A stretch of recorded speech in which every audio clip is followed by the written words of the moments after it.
to nestihl, je to rychlý, já vím, to se zaplní za sekundu. Když ukážu QR kód, tak je to fakt za sekundu plný. Já vím, no. Je to rychlý, je to rychlý. Jedem.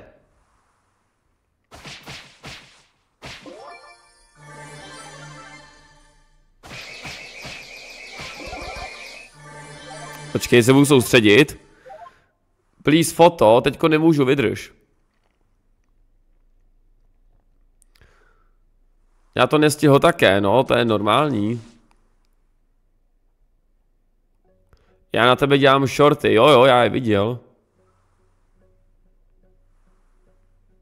Můžu si s tebou zahrát Roblox, až budeme hrát Roblox. Tady je ten vysavač. Já ti dám. Dobrý, zabil jsem vysavač. Pojď. Ne. Vyhýluj se, no. Škoda.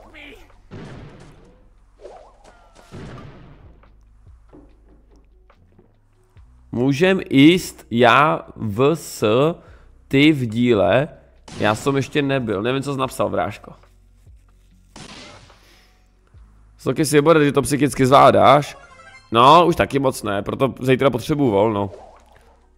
Už taky toho mám úplně nad hlavu. Jo, taky jako je to mazec, jo. Please QR kód, musíš vydržet. Já ještě ukážu lidem, jak se mají připojit, ano. Protože znova se ptají. Budu to popisovat strašně rychle, budu to říkat rychle, protože se tím už nechci zdržovat. Jo? Takže budete muset rychle...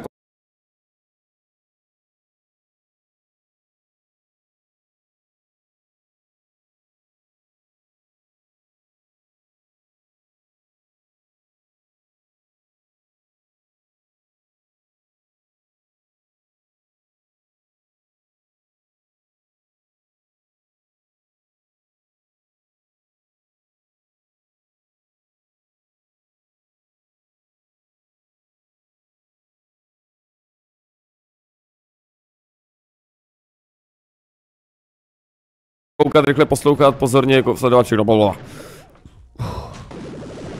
Ty musíš mít normálně někde skrytou svatozář, protože trpělivost jako ty nemá jen tak někdo. Tak možná jsem spíš magor. Budou ve Fortniteu customky, určitě, aby si zahrálo co nejvíc lidí. To stejný uděláme i v Robloxu, budeme hrát minihry, aby si zahrálo co nejvíc lidí. Jasně. O tom to dneska je, že jo? O tom to dneska je. Aby si prostě zahrálo co nejvíc lidí. Tak vyhrál Michael.